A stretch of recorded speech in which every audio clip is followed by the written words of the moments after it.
Hello my dear friend, welcome back to on channel. तो आज की इस वीडियो में हम करने वाले हैं हमारे एक नए टॉपिक के बारे में, जो है marketing implication of some regulations. ठीक है, तो इसमें क्या हम पढ़ने वाले हैं। The objective of MRTP act is to control monopoly and concentration of economic power and curb monopolistic restrictive and unfair trade practices and these have relevance from the point of view of decision making with respect to 4 P's of marketing mix. तो जो हमारा MRTP act आता है उसका main motive होता है कि किसी भी तरीके की रिस्ट्रिक्टिव ट्रेड प्रैक्टिसेस को, मोनोपोली ट्रेड प्रैक्टिसेस को या फिर अनफेयर ट्रेड प्रैक्टिसेस को क्या करना, रोकना। ठीक है। The act, however, doesn't apply to public undertaking, government manage private undertaking, financial institution and cooperative society. जो MRTP एक्ट है वो कहाँ पे लागू नहीं होता, पब्लिक अंडरटेकिंग पे, फाइनेंशियल इंस्टीट्यूशंस पे, कोऑपरेटिव सोसाइटी पे या फिर ऐसी कोई भी गवर्नमेंट मैनेज प्राइवेट अंडरटेकिंग पे ये एक्ट अप्लाई नहीं होता।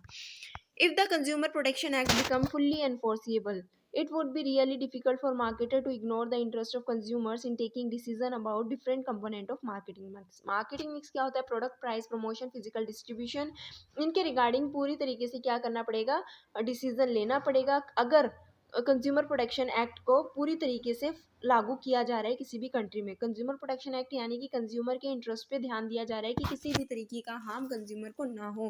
तो ये बात ध्यान में रखी जानी चाहिए मार्केटर के द्वारा कि इस तरीके के गुड्स या सर्विसेज बनाए जाए, इस तरीके की प्राइस सेट किया जाए कि कंज्यूमर को किसी भी तरीके का हार्म ना हो।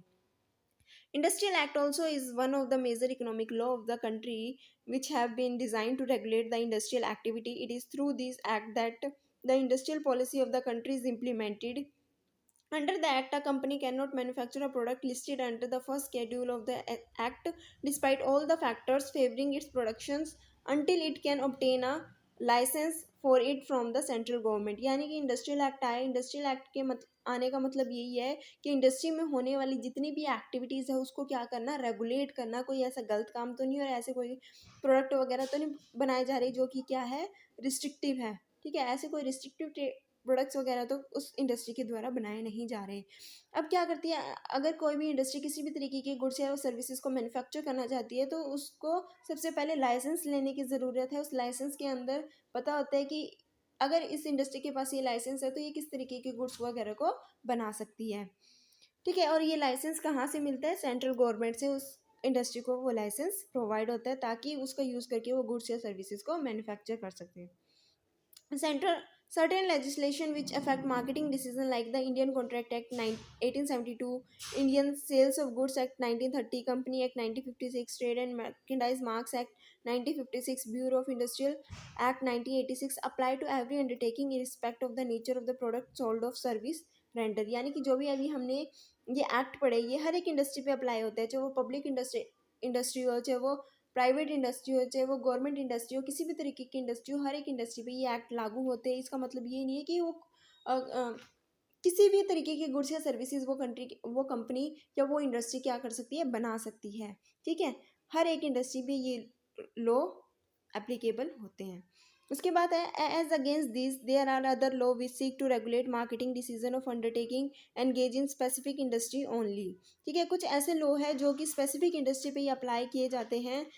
वो क्या है? Some of these are the industrial development and regulation act 1951, prevention of food adulteration act 1954, drugs and magic remedy act 1954, essential commodity act 1955, sales promotion employees act 1976। ये ऐसे एक्ट है जो कि स्पेसिफिक इंडस्ट्री पे एप्लीकेबल होते हैं। उसके बाद आता है all these act thus affect decision making in relation to different element of the marketing mix. ये सारे के सारे क्या करते हैं, एक्ट अफेक्ट करते हैं किसको?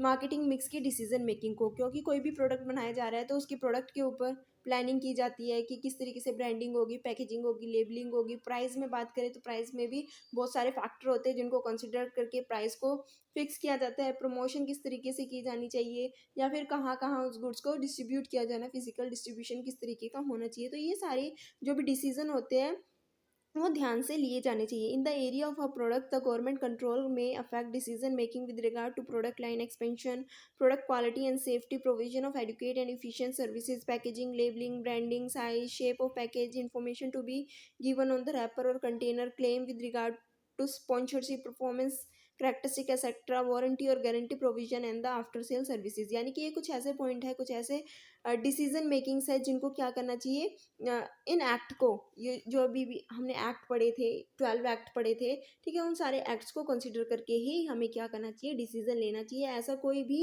डिसीजन हमें बिना किसी एक्ट के नहीं लेना चाहिए कि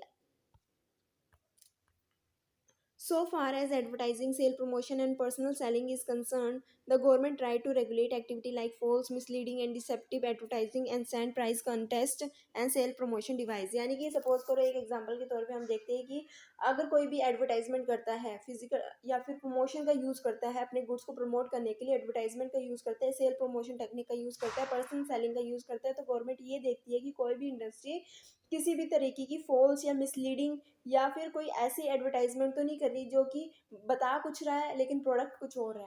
तो ये सारी चीज़ें ध्यान में रख के ही किसी भी इंडस्ट्री को क्या करना चाहिए, मार्केटिंग मिक्स से रिगार्डिंग डिसीजन मेकिंग करनी चाहिए। आई होप कि आपको ये टॉपिक अच्छे से क्लियर हो गया होगा, हर एक चीज़ समझ में आ गई होगी। कोई डाउट है तो पूछ लेना, क्योंकि ये क्वेश्चन जो है एग्जाम पॉइंट ऑफ व्यू से बहुत ज़्यादा इंपॉर्टेंट है। एंड वीडियो अच्छी लगी तो वीडियो को लाइक शेयर सब्सक्राइब करना मत भूलना। Thanks for watching.